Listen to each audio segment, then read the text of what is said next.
Hello and welcome to Overtime Hockey Talk. My name is Mark Paul. Our first show on StreamYard.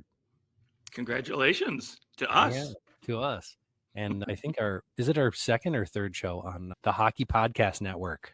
Number 3, technically. Yeah. On today's show, we have some pressing business to deal with. The Montreal Canadiens, since we last spoke, have suddenly found themselves in a playoff spot.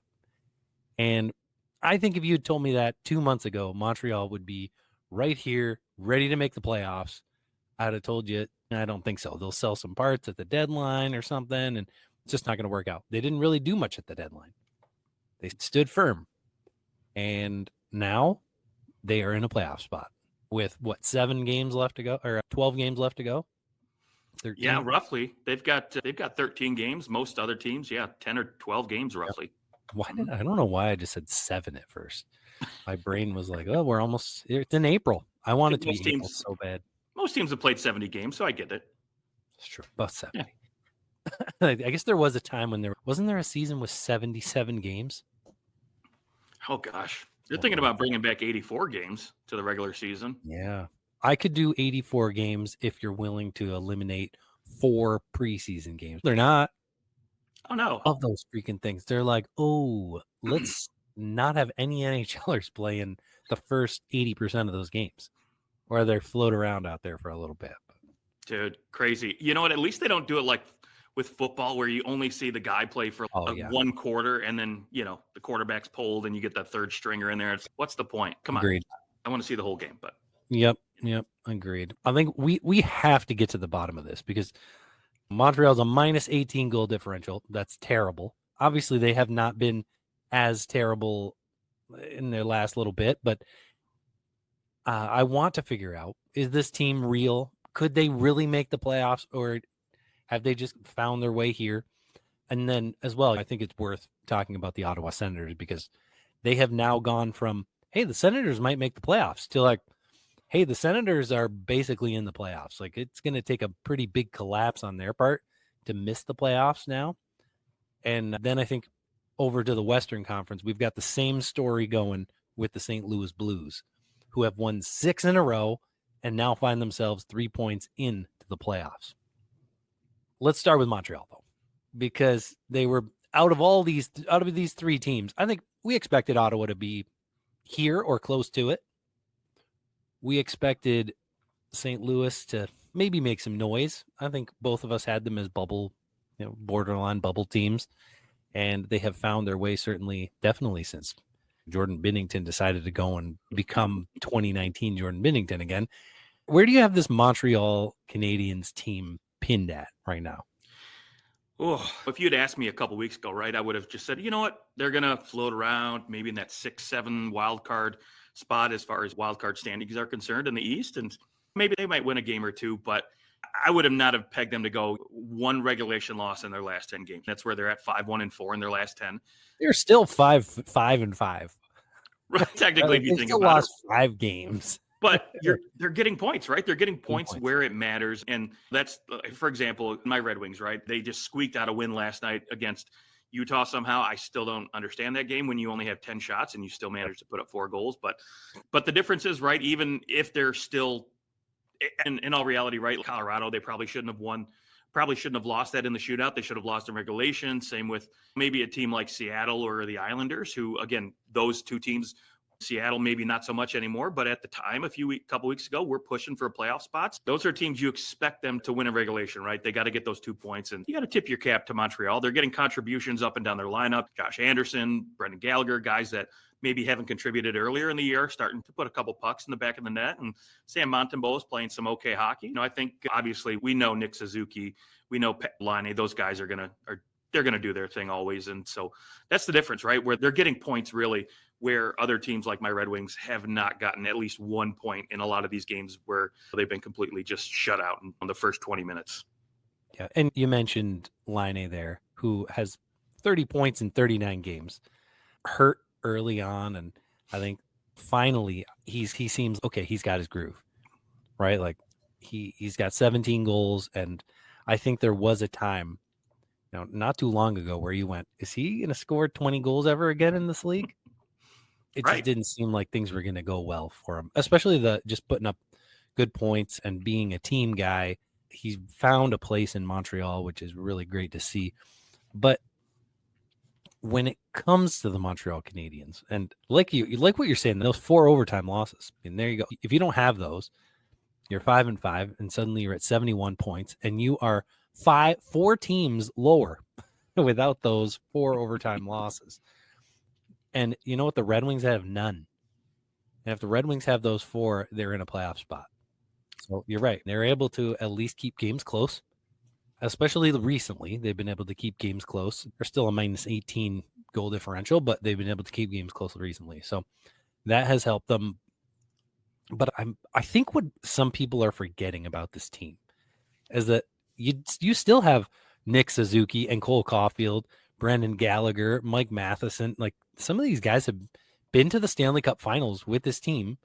Not Mike Matheson, but with this team in 2021. It was 2021, right? Yeah, 2021. So yes, it was a while ago, 4 years ago. But after that year, there was, if you can remember how much people were talking about, oh, Nick Suzuki and Cole Caufield, like this team, their window is going to be open because they've got this super young, talented group mixed with good veterans. And things took a turn after that. And Shea Weber left, and Carey Price is never the same again and doesn't really ever play again to the level that he played in those finals. And Montreal struggles for a little while, but they still have a lot of those guys that went to that Stanley Cup final. And those are the players that you're now going to look at and go, and if Montreal can get into the playoffs, do they scare you a little bit? Do you want to pull Montreal in the first round if you are Washington? Yes. Let's be honest. I fear the Ottawa Senators a lot more than I would the Canadiens. And one reason only why I don't mind. And hopefully he proves me wrong. I don't know. Sam Montembeault is the reason why I would absolutely love to pull the Canadiens, because I don't trust them in net. I'm not confident. Again, Ottawa Senators, right? You've got Linus Ullmark, and you look at the Rangers with Shesterkin. So of course, if there's a team in the wild card that I would want to play, it would be the Montreal Canadiens. And to be honest, the plus side for Montreal is that their goaltending has just been pure average. It's been very average. He's a 900 save percentage. In total, their entire group have saved minus 15 goals under expected. Like, the goaltending has not been good. And here they are. Normally, I would say a team like this, a quote, bad team or a rebuilding team, a team in transition, I think it's fair to say like Montreal is probably a team that's more in that transitionary phase of, we're not trying to lose, but it's not like we're spending anything to try and win. They're in that transition spot. But if you told them, hey, your goaltending is going to be garbage, but you're still going to find yourself in a playoff spot, I think you'd go, our team's probably pretty good then. Our team's doing some things that are right. Yeah. Are you terrified to play the Montreal Canadiens? Maybe not, but they do have some guys who've been there before. Like Nick Suzuki and Cole Caufield are not going to walk into the first round of the playoffs, assuming Montreal makes it. I know there's a lot of games left to play, a lot of swings left potentially, but they go in the first round of the playoffs. I don't think Washington, I think they've got a little more swagger. Plus, it's Montreal. Like, you really want to go into game 3? Yeah, the Bell Center. Bell Center, dude. I will say they do have some guys though that are game breakers, right? You talk about Suzuki, Cole Caufield, Patrick Laine, right? Guys that can take over a game. But I'll tell you, the most dangerous and probably the X factor, if I'm the Canadiens, if you get in, is the fact that no one expects them to win anything, right? So the expectations aren't there. You don't have any pressure to win and go deep like the Toronto Maple Leafs, for example, right? Again, this is a team that no one expected to make the playoffs this year. No one expected to make any noise. And so if they get in, that's great. And just go out there, they'll play loose. And sometimes that's a dangerous combination. Much true. And you've got guys who they can score those playoff style goals like a Joel Armia and Kirby Dach, Josh Anderson. There's guys that can do some damage for the Montreal Canadiens. Yeah, let's not forget Lane Hudson. We haven't even talked about him yet. True. What a story he's been this year. I mean, he definitely, he's just been a point machine. And I think, is he leading the team on ice? He's only behind Mike Matheson at 22-29. Yeah, I think is Lane Hudson. Montreal makes the playoffs. Does that boost Lane Hudson in your Calder pick? Do you go, man, not only was he fantastic, not only is he a defenseman, a 20-year-old defenseman in the NHL, but he also pretty much without him, his team does not make the playoffs. Yeah, I think you get a little knock or a little edge over a guy like Brady, for example, right? San Jose, we know they're eliminated at this point. San Jose has been eliminated since October 14th. Yeah, and Celebrini's been great. Had started, right? Celebrini's been great, but he hasn't been dominant, right? He hasn't been like a 90-point guy, and I don't think anybody expected that. But when you have we look at the year that Mo Seider had when he won, he just put up, I think it was 53 points, and he played great defensively. And I think Lane Hudson, while he doesn't have those defensive, I guess, minutes log that a guy like Seider would, but offensively, he looks great. I think that'll give him a little bit of an edge. And again, people like winners, people like flashy with these awards. If you get in the playoffs and you're the Montreal Canadiens, that's already 2 gold stars in my book. Definitely. Sorry. For some reason, I'm hearing some loud noise, and I was trying to figure out what it was. Oh. Okay. I think it's this. Who knows? Maybe it's my computer fan just turning on. Oh, maybe it's my microphone, right? I'm just so hot here. I don't know. I steam my computer up. God. All right. Okay, so if we're going to look at the Montreal Canadiens, I think it's just as interesting to go and look just across the pond there to the Ottawa Senators, because both these teams have the potential to play the Maple Leafs in the first round. There's the other. Now, it's unlikely that Montreal finds their way all the way to the second wild card spot and the Leafs get over Florida. Like, both those things would have to happen. It's unlikely. The Leafs winning the Atlantic, I think, is still probable.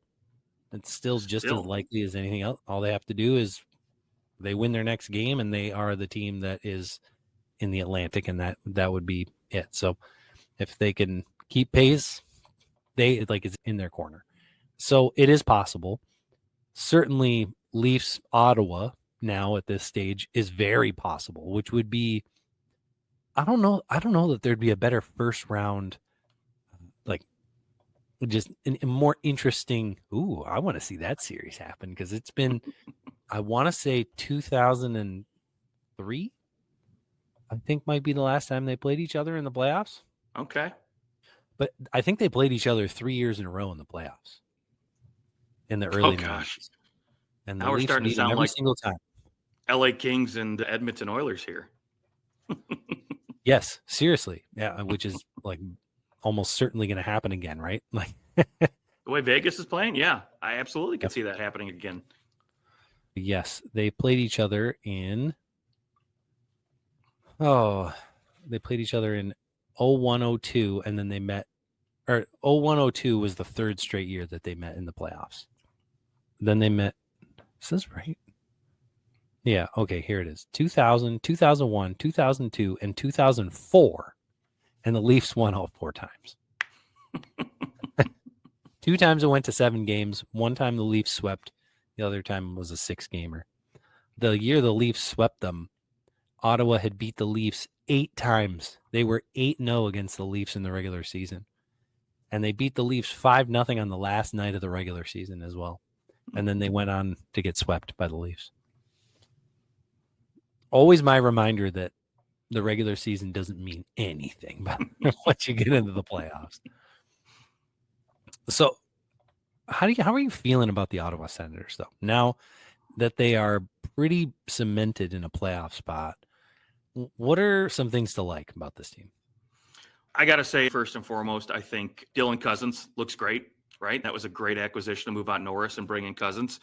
And I think a little fresh blood never hurt anybody. But more than anything else, I look at who they have personnel-wise, and they're a team that could make noise in the playoff. When you look at guys like Brady, Tkachuk, Linus Ullmark, right? These are guys to me who can come in and they can shift a series super quick, right? So if you're, for example, let's just say you go and play the Toronto Maple Leafs, right? And Toronto gets out to a quick 2-0 start, but you know what? Guys like, again, Brady, Tkachuk, and Allmark can quickly flip a switch and take a game or two, right, from the other team. When you have those types of players, those guys who can grind it out, those guys who can, again, goaltender can always steal a series, maybe not steal a playoff, but steal a series. So to me, those are guys that I would key in on for if you're an Ottawa Senators fan to say, hey, you know what, as long as we got these two guys, they're healthy, they're playing. And Brady Tkachuk, look, he's playing really right now during these last 10, 12 games. Nope. I would be worried if they might have made him a little mad trading his best friend. Right. Yeah, maybe. Which I get. I get why some people thought this is such like an Ottawa Senators move. Let's go trade our captain's best friend so that he can want nothing more than to leave. But I think sometimes you just go, we have to make a move. And that may have been one of those times. We got to shake this roster up. So let's go make a move. And like, that's what you got to do sometimes. And I think it doesn't mean they can't be best friends still, right? Just because you don't work together anymore doesn't mean that you're not friends. And it's not like you don't have other friends on your team too. But this Ottawa Senators team has been a long time coming. And I think they've finally defensively have figured it out. DJ Smith has done a really nice job. I want to say last year, he was like one of our top coaches on the chopping block. Yeah.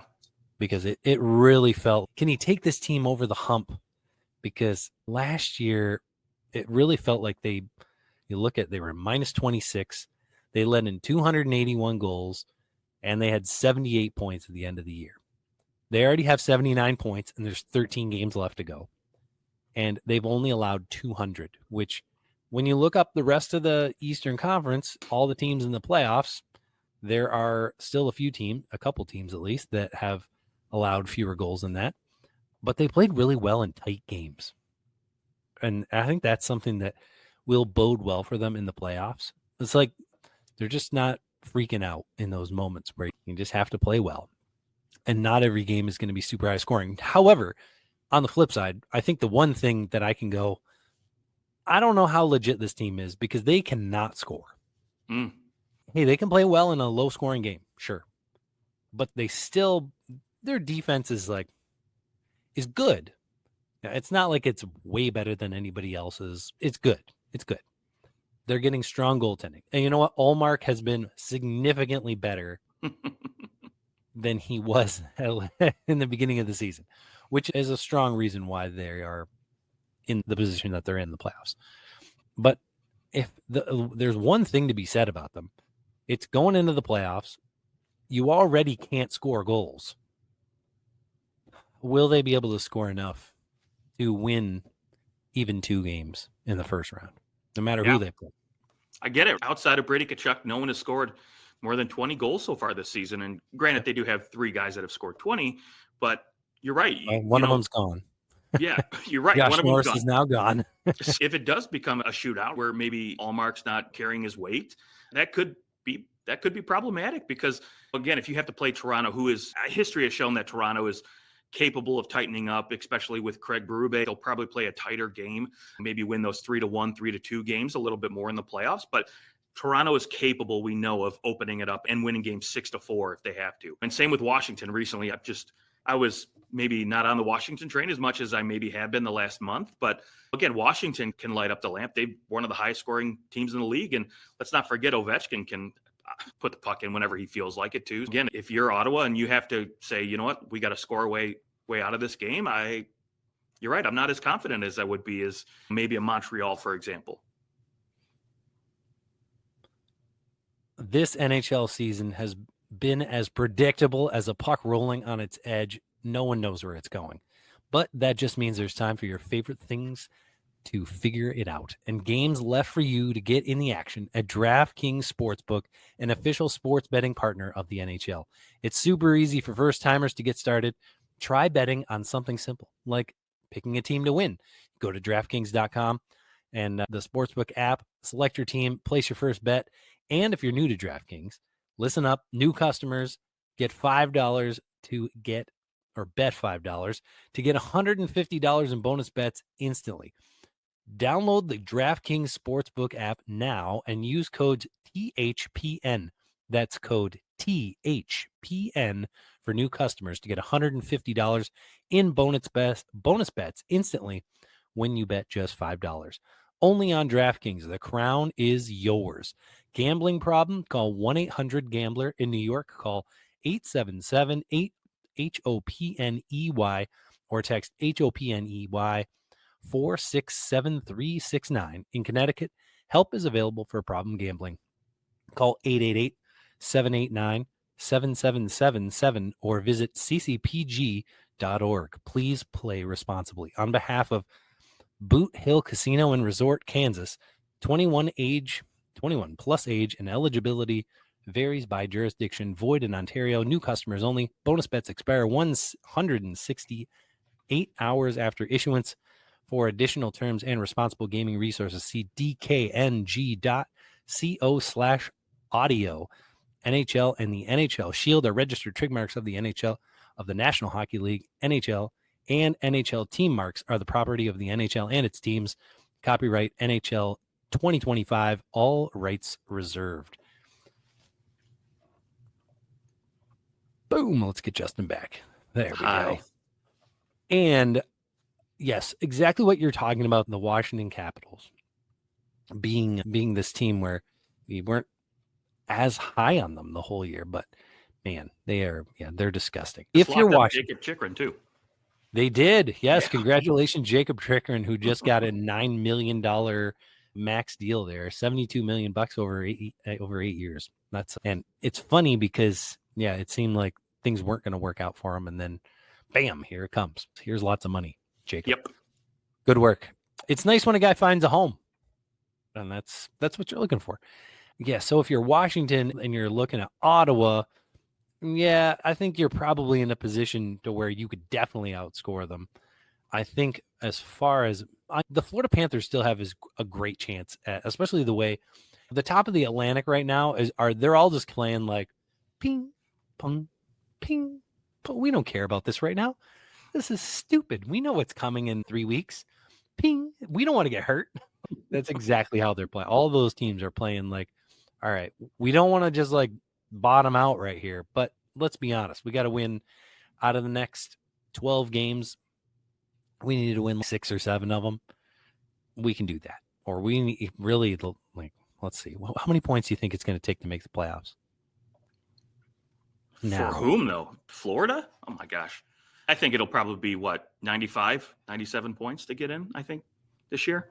Really? 95? That would be, so yeah, if Montreal wins 7, 8, 9, if they win 10 of their last 13 games, they would get 95 points. Yeah, you're right. That's too much.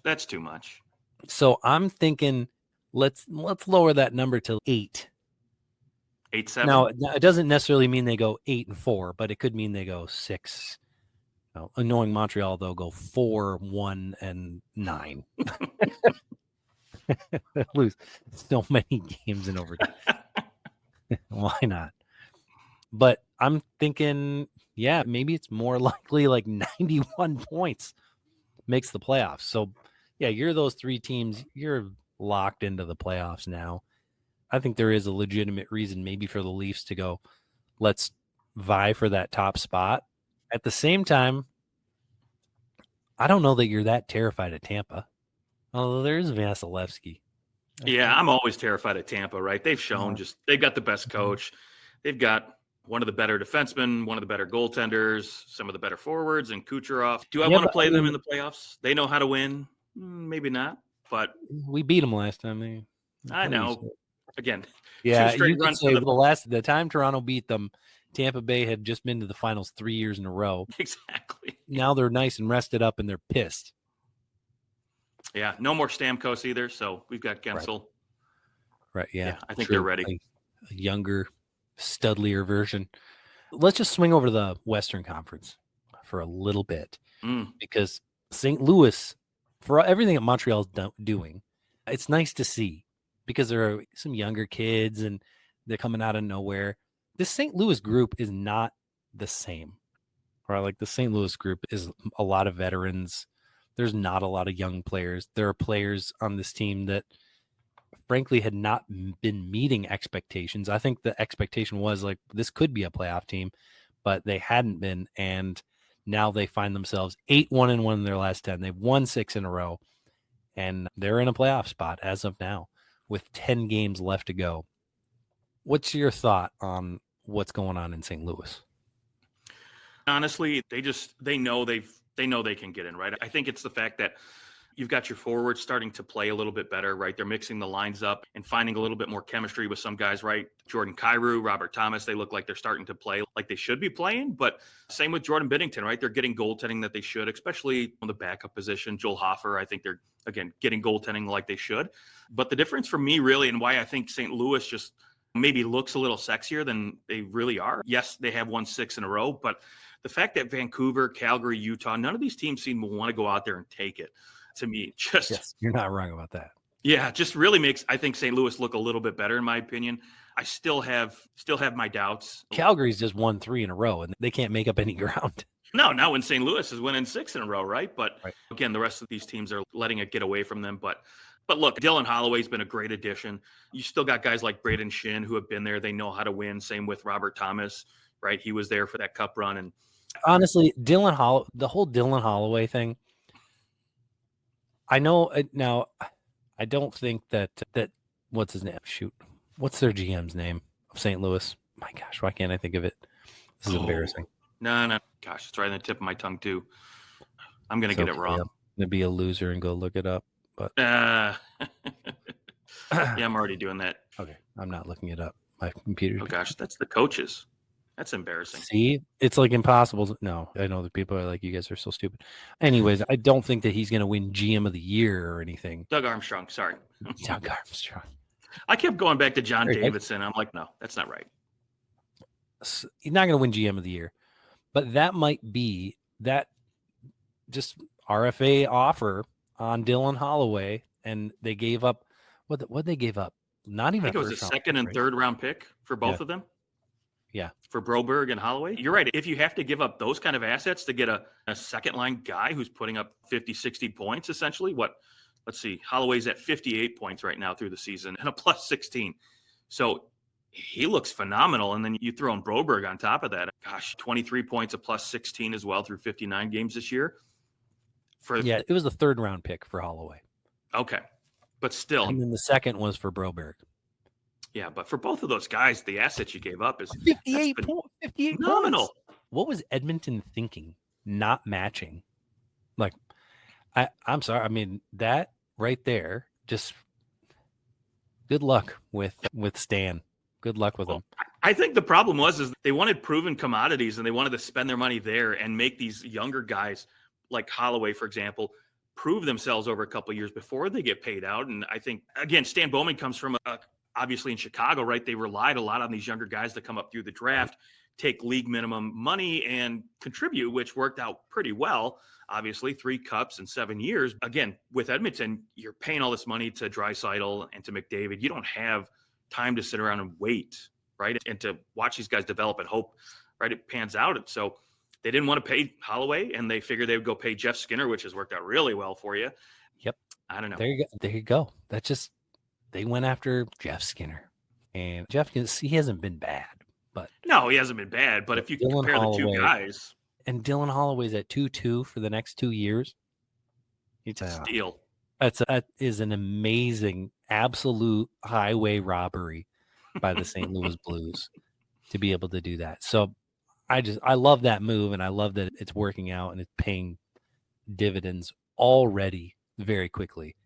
The Blues aren't just losing some games in overtime to find their way in here either. They're winning some legitimate games. They have won, I think they've won four shootout games, but they're finding their way in overtime. Really, they've been in good overtime. And I just think this Blues team, unlike the Montreal Canadiens, could actually be scary to play against in the first round. I'm not saying that they're better than, the Winnipeg Jets or the Dallas Stars that they might find. It's probably going to be the Winnipeg Jets, or Vegas. Is Vegas dying to play St. Louis again? Didn't Vegas play St. Louis back when? Maybe in 2019. No, I don't think they did. I don't know. I don't think they did. But I'm looking at that St. Louis team going, and I don't think I'd want to play them in the first round. That's a team that is veteran laden. Like a lot of these teams, they sneak into the playoffs. Like Montreal, you'd go, there's a lot of young kids, and they're just going to be happy to be there. I don't think Jordan Binnington's just going to be happy to be there. And right now, he's got that whole team on his back. And I think there's like something happened at that Four Nations where basically the entire, myself included, I was like, dude, how are they still going to Binnington? Like, we have a few other options. It's not like we just have this dumpster fire other options. Like, I get He he's had won a Aiden cup. Hill, right? Long Won a ago, cup. right? So I thought they should have given somebody else a chance, but dude, good on him. They didn't, and he was amazing. And now he's just pissed. He's the whole country of Canada dumped on me for 2 weeks. Now I'm pissed. And he, maybe out of anyone in the history of the NHL in the goaltending position, you don't want to piss him off because he all of a sudden becomes good. A lot of guys would get distracted. He's just a fireball. And I think they might be the team in the West that I want to watch in the first round because I want to see if they could do some damage. Yeah, they're going to be fun to watch for sure. Obviously, the goaltending's great. I've enjoyed watching Cam Fowler on this team, right? We know what happened with Torrey Krug going down this year, and Cam Fowler's kind of slipped in and fit like a glove there. So again, you're making the right moves if you're St. Louis. You bring in the right guys. It seems like Ryan Suter. Yeah, he looks good. Granted, as long as you don't play him 15 minutes a night. Yeah, it's great. You don't have to play him 28 minutes a night. Dallas, come on. The only defenseman playing less than him is Nick Leddy, which is appropriate.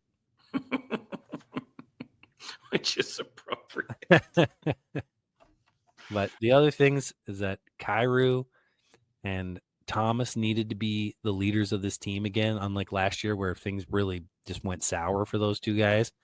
They have been what we expected, 60-point guys, and that's what you need out of them. If this team was going to have any shot, they needed to be 60, 70-point guys, and they are both in there. Yeah, and if Buchnevich, I don't know what his health situation is. I know he's out. He might come back later this week. If you get him back, he starts to get healthy, and he's been a little bit down this year, but if you can get him to pick his game up around playoff time, he's a dangerous guy too, who could potentially be a point per game guy. And they've got some weapons and enough, again, on that back end, and definitely plenty in goal with Binnington where you could upset somebody in that first round. Definitely. And not to mention this, but remember they've been doing all this without Colton Parayko. He's been out since March 6th.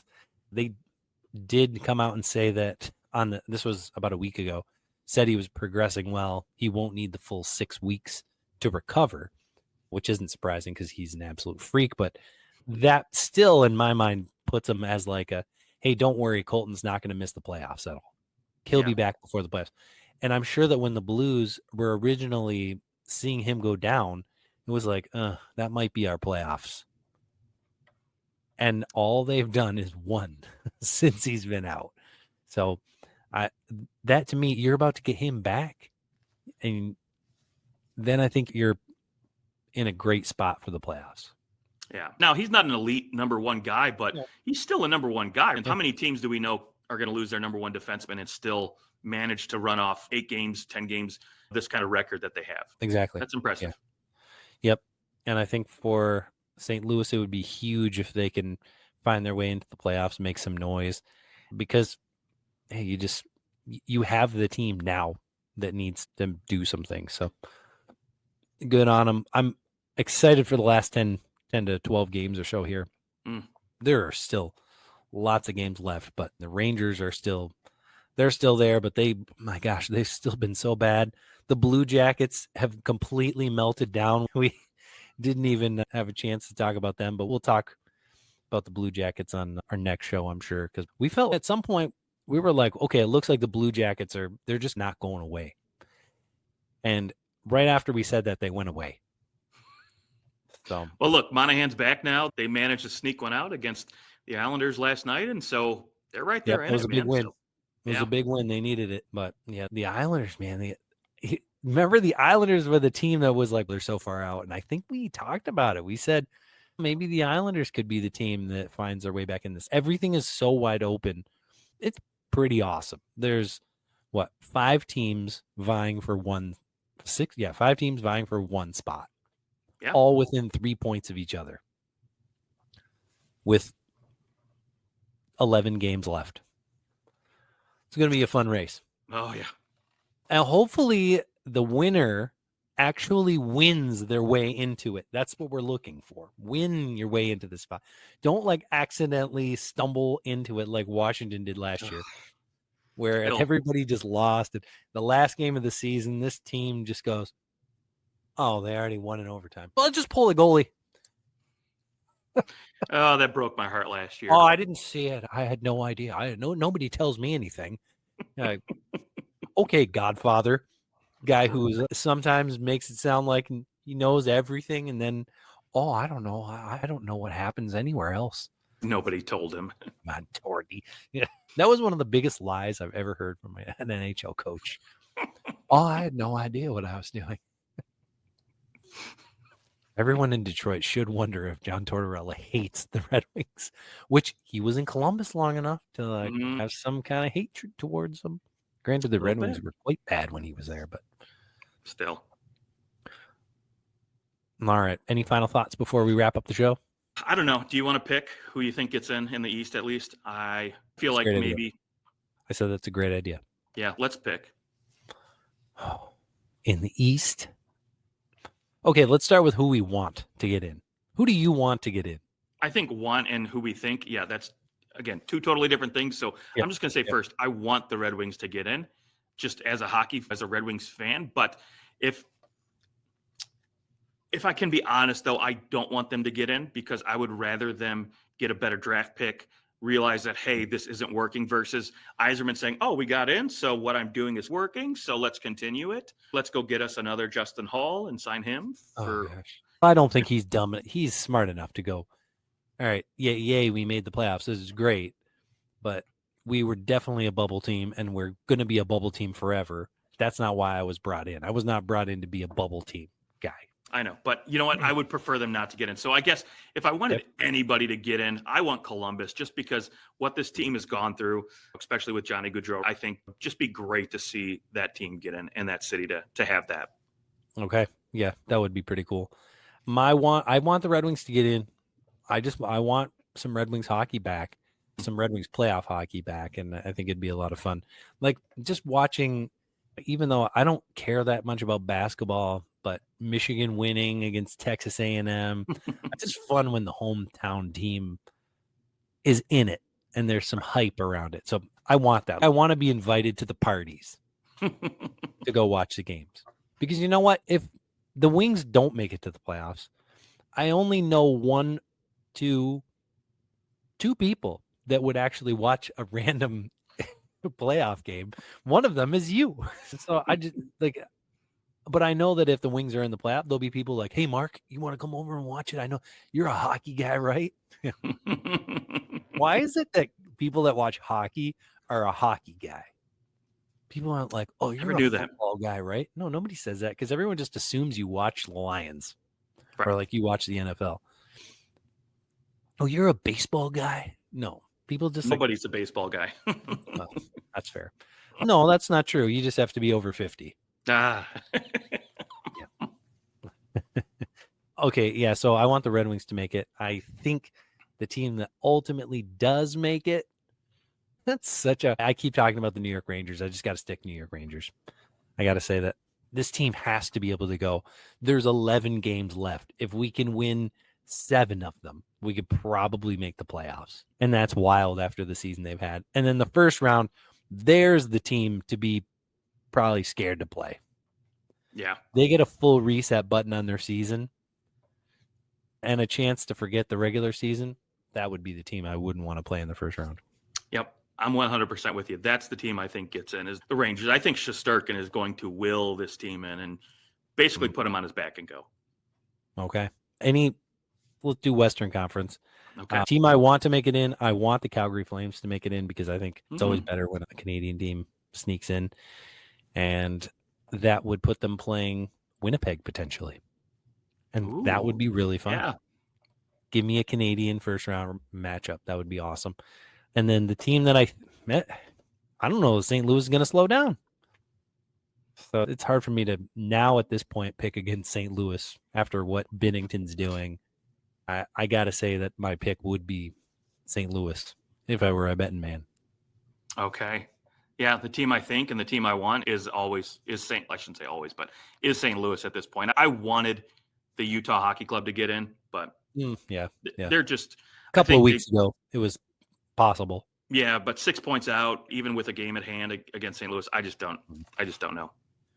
They're just not good enough to do what needs to be done, which is probably in the West now with 10 games left. I mean, let's say St. Louis gets like 14 out of a possible 20 points, then they're at 95, which puts Utah needing to win pretty much every single game, basically to go like 10-1. Yeah, it's going to be tough. It's going to be tough. Yeah. Now, what I think is more plausible than Utah getting in is actually St. Louis hopping Minnesota for that top wild card spot, which would be a lot of fun. That would be fun. Yep. Although I really would like, that Minnesota Winnipeg first round would be awesome. There's a rivalry that doesn't get talked enough about.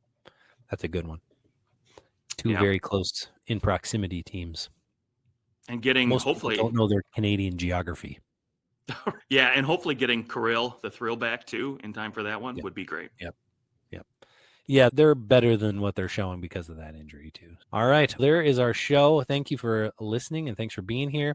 Don't forget to subscribe to us wherever you're listening, and you can find us on Twitter or Instagram, TikTok at OT Hockey Talk. Justin, enjoy the rest of your night, and to our listeners, enjoy yours as well.